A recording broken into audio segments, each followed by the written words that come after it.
The iron rod is rusty, bent. It sticks out of the crumbling concrete wall like it has been waiting there for years. Nurse Clara looks at it. Then she looks at the IV bag in her hand. Then she looks at the woman lying on the torn mattress on the floor, a woman with a stomach so large, so round, it looks like she is carrying the whole world inside her. Clara takes a breath. She walks to the wall. She hangs the IV bag on the bent iron rod. The iron rod, the rusted, useless, forgotten iron rod, is now a drip stand. Clara's hands are steady as she finds the vein in the woman's arm. She has done this 1,000 times in a hospital with proper lights, proper tools, proper everything. But today, she is doing it in a broken building in Guarimpa, Abuja, with a torch from her phone and a heart that refuses to walk away. The drip begins to flow. The woman on the mattress, Sandra, stares at the drip. She stares at Clara. She stares at the iron rod. And for the first time in 6 months, she smiles. Nobody knows it yet. Not Clara, not Sandra, not the cockroaches in the corner of that broken building. But that small smile, in that dark, forgotten place, is the beginning of something that will change both of their lives forever. Stay with us, because this story, it is not what you think. Before we begin, if you love stories that will shake your heart and change how you see people, hit that subscribe button right now and turn on notifications. Drop a comment below and tell us where you are watching from and your local time. Now, let us get into this story, because what you are about to see, nobody saw it coming. Let us go back, 2 weeks before that drip, 2 weeks before that smile. Nurse Clara is walking home after a long shift at Medicare Hospital. Her white uniform has a stain from a patient's soup. Her feet are swollen inside her flat shoes. Her bag is heavy. Her stomach is empty. She has not eaten since 6 a.m. She passes Guarimpa Street. It is a busy road. People are rushing home. Motorcycles are honking. Hawkers are selling groundnuts and phone credit. Clara is not looking left or right. She is just walking. Then she hears it. A cry, small, weak, like someone trying to call for help but not sure if they deserve it. Clara stops. She stands very still. Her ears search for it again. They're coming from her left. From inside an unfinished building. No roof, no doors, just 4 crumbling walls and darkness inside. She should keep walking, but she does not. She steps inside. Her eyes adjust to the dim light. And there, on a torn mattress on the dusty concrete floor, is a woman, heavily pregnant, alone. Her clothes are dirty and wet with sweat. Her face is pale. Her breathing is shallow. Clara gasps. She takes a step back. Her heart is pounding. Then she takes one careful step closer, and another. She can see now the woman is barely moving. "Hello," Clara calls softly, her voice not fully steady. "Can you hear me?" The woman opens her eyes slowly. They are sharp eyes, not confused, not crazy, just tired, completely exhausted. Clara crouches down slowly. Her fear has shifted into something else entirely. Concern. "What are you doing here?" she asks, "all alone in this place?" The woman looks at her for a moment. Then she says quietly, "I am fine." Clara almost laughs. "Fine. What is your name?" Clara asks softly. "Sandra," the woman answers. "Sandra?" Clara repeats the name quietly. Then her nurse's eyes do what they always do, they start checking. She looks at Sandra's lips, dry and cracked. She looks at her hands, they are trembling slightly, even though Sandra is trying to keep them still. She looks at her face, the sunken cheeks, the dull skin. This woman has not eaten. Not today, maybe not yesterday either. "Sandra," Clara says carefully, "when last did you eat?" Sandra says nothing, she just looks away. That is answer enough. Clara opens her lunch bag, the container of rice she was saving for her own dinner, and places it in Sandra's hands. Sandra looks at the food. Then she looks at Clara. She says nothing. She just eats. Clara sits on the dusty floor beside her and waits, watching quietly the way nurses watch patients, checking, calculating, caring. "How many months?" she asks, nodding towards Sandra's stomach. "9," Sandra says quietly. 9, that means any day now. Is there anyone coming for you? Anyone who knows you are here? Sandra shakes her head, just once. Small, like the answer costs her something to give. Clara looks at her for a long moment. She does not say what she is thinking. She does not make any announcement. She just reaches into her bag, pulls out her small portable blood pressure kit, and wraps the cuff around Sandra's arm. Sandra blinks. What are you doing?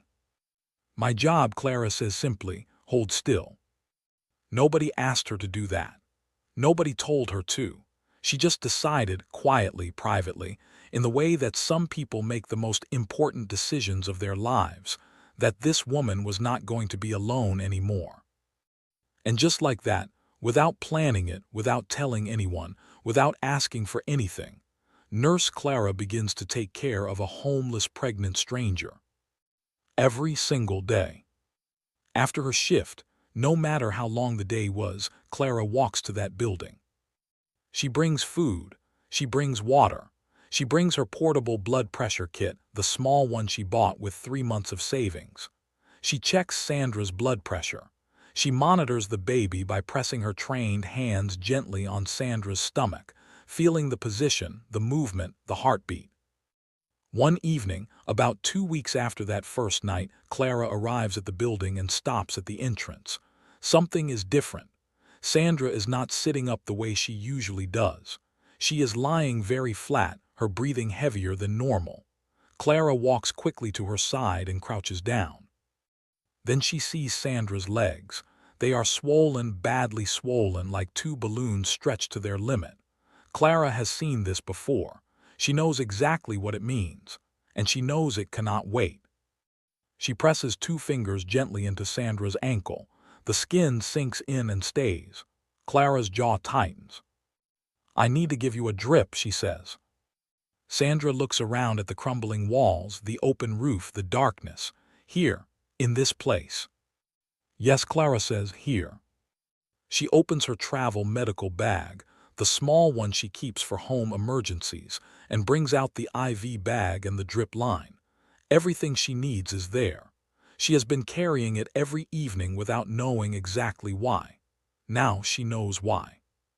She looks around for somewhere to hang the IV bag. There is no drip stand. There is no hook. There is nothing except a rusty iron rod sticking out of the concrete wall, bent and forgotten, like everything else in this building. Clara looks at it for 1 second. Then she hangs the IV bag on the iron rod. The iron rod, rusty, bent, forgotten. It has been sticking out of that wall for years. Doing nothing, meaning nothing. Tonight it is a drip stand. She turns on the torch from her phone and clamps it between her teeth so both hands are free. In a hospital, she would have bright overhead lights, a proper drip stand, a colleague nearby. Here she has a phone torch, a rusty wall rod, and herself. That is all. She finds the vein in Sandra's arm with steady, practiced fingers, the same fingers that have done this 1,000 times, and inserts the needle carefully. The drip line runs from the rod on the wall down to Sandra's arm. The drip begins to flow. Sandra stares at the IV bag hanging from the rusty rod. She stares at the drip line running down to her arm. She stares at Clara, crouched on a dirty floor in a broken building in the dark, with a phone torch in her mouth, working like she is in the finest hospital in Abuja. For the first time since Clara found her, Sandra smiles.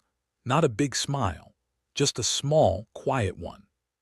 The kind that comes from somewhere deep, from a place that had almost forgotten what it felt like to be looked after. Clara does not tell anyone at the hospital what she is doing. She knows what they will say. She knows they will call her foolish. So she keeps it between herself, Sandra, and that broken building. But Clara is not foolish. Clara is just a woman who sees a human being and cannot look away. 2 weeks after the drip, Clara makes a decision. The baby is coming soon. The building is not safe. Clara has been watching Sandra's body carefully with her nurse's eyes. She knows the delivery is very close. And if Sandra gives birth on that dirty mattress alone in that broken building, something terrible could happen. Clara borrows a hospital wheelchair from a colleague. She says it is for a neighbor. and goes to Guaranpa Street that evening. Sandra, we are going to the hospital tonight. Sandra looks at her. I have no money, I have nothing. I know, Clara says, come. That is all she says, come, and Sandra comes. They arrive at Medicare Hospital at night. Clara wheels Sandra through the main entrance like she owns the place. She is a nurse here. She knows every corner. She knows the shortcut to the maternity ward. But Nurse Rebecca is standing in the corridor. Rebecca is Clara's colleague. They have worked together for 3 years. Rebecca is not a bad person, but she is the kind of person who cares very much about what things look like. And right now, Sandra looks like trouble. Who is this? Rebecca asks, looking Sandra up and down. She is my patient, Clara says simply. Your patient. She has no card, no registration, nothing. Clara, this is a hospital, not a shelter. We are not a charity. She is 9 months pregnant and her legs are badly swollen. I am admitting her. With what money? Who is paying for this? Clara straightens up. I am. The corridor goes quiet. 3 nurses who were walking past stop. They are all looking at Clara. Sandra, in the wheelchair, looks up at Clara with those sharp, intelligent eyes. Dr. Ez, the head doctor, is called. He is a good man, a tired man, but a man who has bills to worry about and a hospital to run. Clara, he says gently, this hospital has costs. We have staff to pay. Who is this woman? What is her story? Her name is Sandra. She is pregnant. She needs care. I will cover her bills. Dr. Ez looks at Sandra. He looks at Clara. He sighs. Fine. But Clara, this comes from your salary. I cannot authorize hospital funds for this. Understood, Clara says, and so it begins. Every day Clara pays a little from her salary, the registration fee, the medication, the bed charge, the food. She stops buying lunch at work. She packs her own food from home, and even then, sometimes she gives it to Sandra instead. She stops buying new shoes. Her old pair has a crack at the bottom, but she wraps it with tape and keeps going. She sells the small gold earrings her late father gave her, the earrings she swore she would never sell. When she gives the earrings to the buyer, she does not cry. She just puts the money in an envelope and walks to the hospital cashier. Behind her back, the nurses talk. Clara has lost her mind. She wants to use that woman's baby for something. Nobody is this kind for nothing. She is hiding something. Clara hears some of it. She says nothing. She keeps going. Every evening, she sits with Sandra. She brings food from the cafeteria. She rubs Sandra's swollen feet. She reads pregnancy books to her out loud because Sandra said very quietly one night that nobody had ever done that for her before. There is one night, a Thursday, when Clara falls asleep in the chair beside Sandra's bed. She did not mean to. She was just tired. So tired. When she wakes up at midnight, she finds Sandra watching her. Not with pity, not with gratitude, with something deeper, something calculating. Like a person who is looking at something very rare, something they thought no longer existed in the world. Clara does not notice. She just adjusts her chair, covers herself with her small cardigan, and goes back to sleep. One afternoon, Sandra asks her something directly. Clara, why do you never ask my story? Every nurse here has asked me where I come from, what happened to me, where is my family. But you never. Clara shrugs, because it does not matter for your treatment. You are a human being, that is enough. Sandra is quiet for a long time after that. She looks out the hospital window. Outside, the Abuja skyline stands tall and clean. Glass buildings, wide roads, the city rushing forward. She says nothing more, but something in her eyes changes. The big day arrives on a Tuesday, but it does not arrive gently. Clara wakes up at 3:30 a.m. in her one-room apartment in Lugb. No alarm, no noise. Nothing woke her, at least nothing she can point to. She just opens her eyes, stares at the ceiling, and feels it. A strange tightness sitting in her chest. Something is wrong, or something is happening. She cannot tell which. She tries to go back to sleep. She cannot. She lies there for an hour, turning from side to side, her mind going to Sandra again and again. The baby was already fully positioned the last time Clara checked. The signs were all there. She had told herself maybe today, maybe tomorrow. But lying in the dark at 4 a.m., that maybe feels very close. By 4:45 a.m. she is already dressed, uniform on, bag packed, keys in hand. Her shift does not start until 7 a.m. She does not care. She locks her door and steps out into the cool Abuja morning, the roads still dark, the bus is not yet running, and flags down the first bike she sees. Nurses sometimes get that feeling. It does not come from thinking. It does not come from reading. It comes from years of watching human bodies, learning their language, understanding what the body says before the mouth does. Clara has had the feeling before. She has learned not to ignore it. 5:47 a.m. The hospital is still quiet. The night shift nurses are finishing their notes. The cleaners are mopping the corridors. Most of the doctors are not even in the building yet, but Clara is already there. She had not even put her bag down properly when her feet carried her straight to Sandra's ward. Not the nurse's station, not the break room. Sandra's ward, first. She pushed the door open quietly and froze. Sandra was doubled over on the bed, gripping the side rail with both hands. Sweat was pouring down her face. Her eyes were shut tight, and she was breathing in the short, sharp way that Clara had seen many times before, the kind of breathing that means there is no more waiting. The baby is coming. Right now. Sandra managed to whisper between breaths. It is coming. I know, Clara said, already moving. I know, just keep breathing. She ran, not walked, ran. Down the corridor to the nurse's station where 2 night shift nurses were finishing their notes before handover. Room 6 is in active labor. I need the delivery room prepared now, and I need Dr. Ez. One of the nurses looked up slowly. Clara, it is not even 6 in the morning, and that patient of yours has no official care plan on the system. Dr. Ez is not on duty until. Call him, Clara said. Her voice was not loud, but it was the kind of voice that leaves no room for argument. Call him right now. A woman is in active labor down that corridor, and I will not stand here and watch you finish your paperwork. The 2 nurses looked at each other.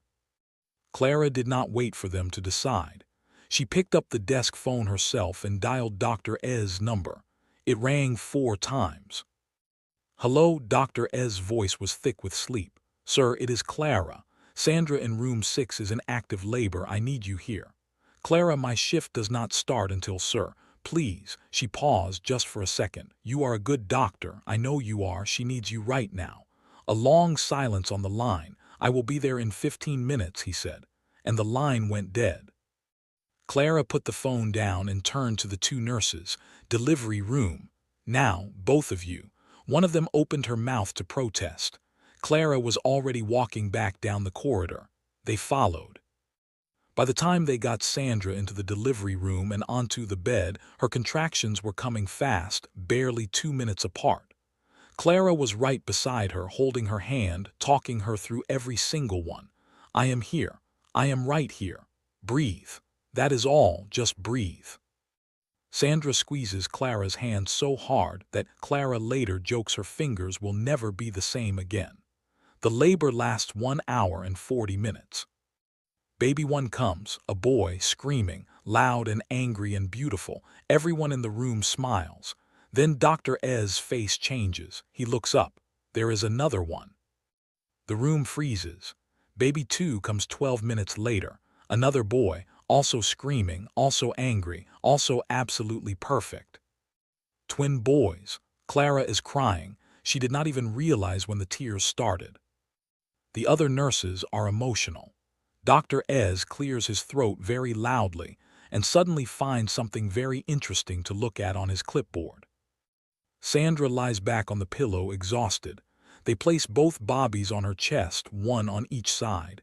She looks down at them. Her face is wet. Her hair is wild. She looks like she has been in a battle. She won. She looks up at Clara. Thank you, she whispers. Clara squeezes her hand. She cannot even speak. 3 days after the delivery, something strange begins to happen. Men in suits start appearing at Medicare Hospital. Expensive suits, quiet voices. They speak to the front desk and are directed to Sandra's private room. Clara notices, but she says nothing. Then one morning she walks into Sandra's room and stops completely at the door.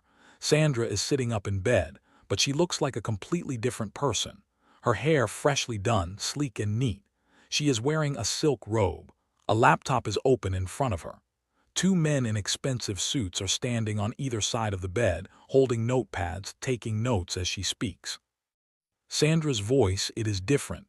Calm, clear, the kind of voice that does not ask, it decides. She looks up and sees Clara at the door. "Close the door, please," not a question, a quiet command. Clara closes the door. "Sit down, Clara." Clara sits.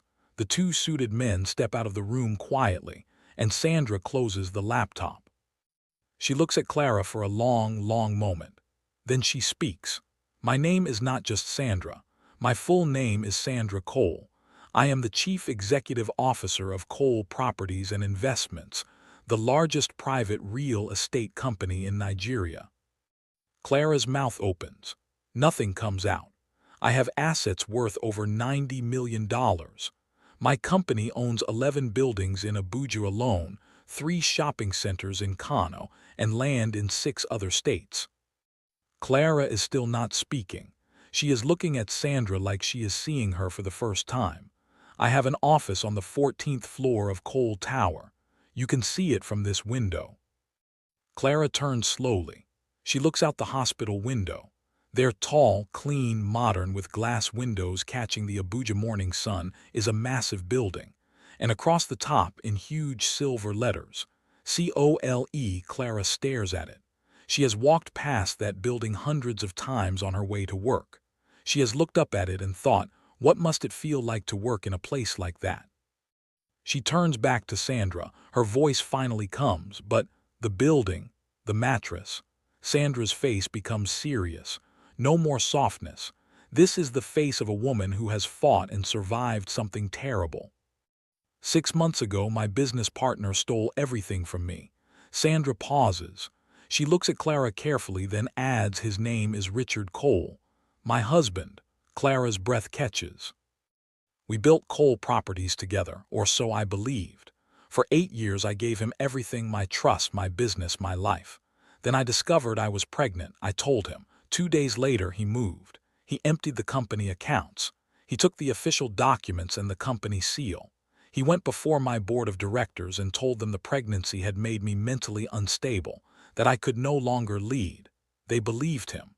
I was removed from my own company. My house was sealed by court order. My personal accounts were frozen. Every phone number anyone knew for me was being monitored by people loyal to him. So I was pregnant, homeless, and completely invisible." She pauses, not from pain this time, just to let Clara sit with the weight of it. "I found the unfinished building on Guaranpa Street.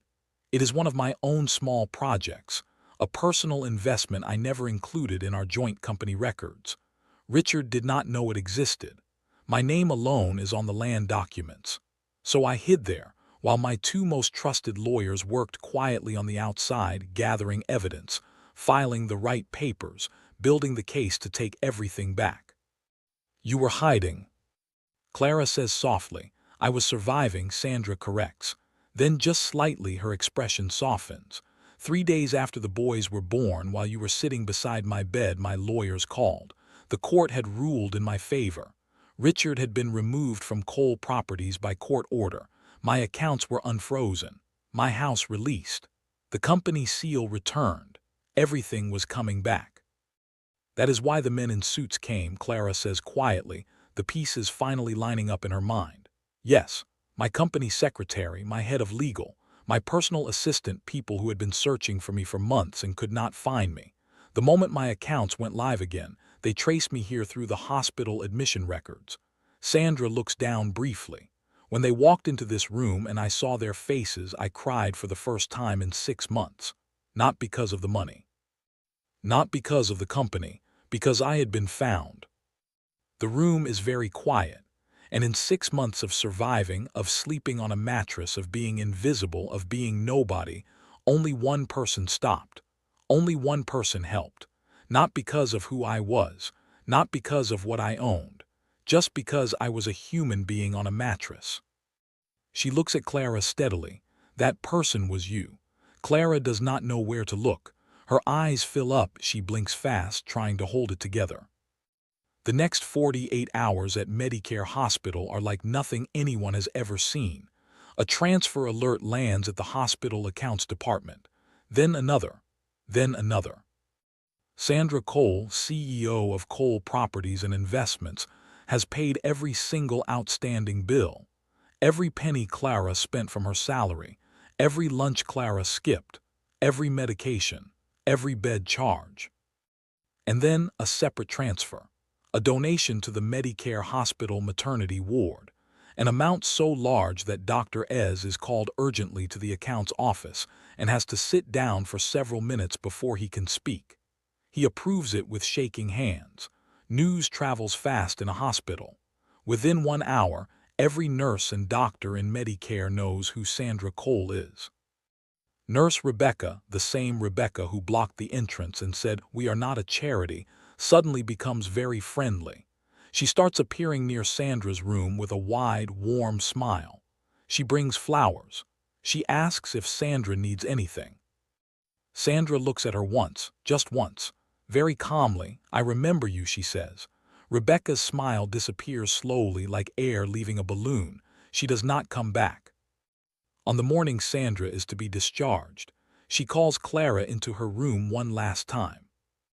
The twin boys are sleeping in their little cots. Tiny, perfect, their small chests rising and falling. They look like they own the world already. Sandra sits straight in her bed. Professional, calm, CEO Sandra. "I want to offer you a position," she says. Clara blinks. "A position?" "Head of Medical Services for Cole Properties and Investments. You will manage the health and welfare of all our staff and their families across 7 states. You will build our company clinic from scratch. You will set the medical standards for everything we do." Clara is very still. Full salary package. Housing in Maitama, a 3-bedroom apartment fully furnished, a company car, a team to work with you. Clara just stares at her. "Why me?" she finally says. "I am just a nurse." Sandra shakes her head slowly. "You gave a homeless stranger your dinner when you had not eaten yourself. You hung an IV bag on a broken iron rod in an abandoned building because you had nothing better, and you did it without complaining. You sold the earrings your late father gave you to pay a stranger's hospital bills. You sat by her bed and read to her. You never asked her story. You never made her feel small." She pauses. "That is not just a nurse, Clara. That is a leader. And I only build with leaders." Clara looks down at her hands. Her cracked old shoes are on the floor by the chair. Her uniform is clean but old. She looks up. "Can I think about it?" Sandra smiles. "You have until I reach the car park." The convoy is waiting outside Medicare Hospital. 3 black SUVs, tinted windows, clean and polished under the Abuja morning sun. The whole hospital has come outside. Nurses, doctors, security men, cleaners, patients standing at windows looking down. Some are there because they are genuinely happy, some because they are embarrassed, some just to see with their own eyes if it is really true. Sandra walks out. She is wearing a sharp blazer, navy blue, fitted, immaculate. She carries one twin in her left arm. An aide carries the other. Her head is high. Her heels click on the hospital steps. She walks through the crowd of hospital staff. She stops in front of Clara. Clara is standing there in her old nurse's uniform, her cracked shoes, her heavy bag on her shoulder. Her eyes are red. She has been trying not to cry since the conversation in the room. Sandra looks at her. "Are you coming?" Simple, quiet, like she is asking if she wants tea. Clara looks back at the hospital, at the long corridors where she has walked for years, at the nurses who whispered behind her back, at the canteen where she stopped eating lunch to save money for a stranger's bills, at the place where she sold her father's earrings and walked away without crying. She looks at the convoy. She picks up her bag a little tighter on her shoulder. "Let me get my things," she says, and she turns and walks back inside. When she comes out 5 minutes later, she is not wearing the nurse's uniform anymore. She has changed into her own clothes, just jeans and a blouse. Simple, real. She walks to the convoy. The driver opens the door. Clara gets in. As the car moves for the first time in a very long time, Nurse Clara smiles. A real smile. Not the tired smile of someone who is trying. The smile of someone who is arriving. If this story touched your heart, subscribe to this channel right now and turn on your notifications so you never miss a story like this. Drop a comment below. What is the most important lesson you learned from Clara's story today? Write it in the comments. We read every single one. We will see you in the next story.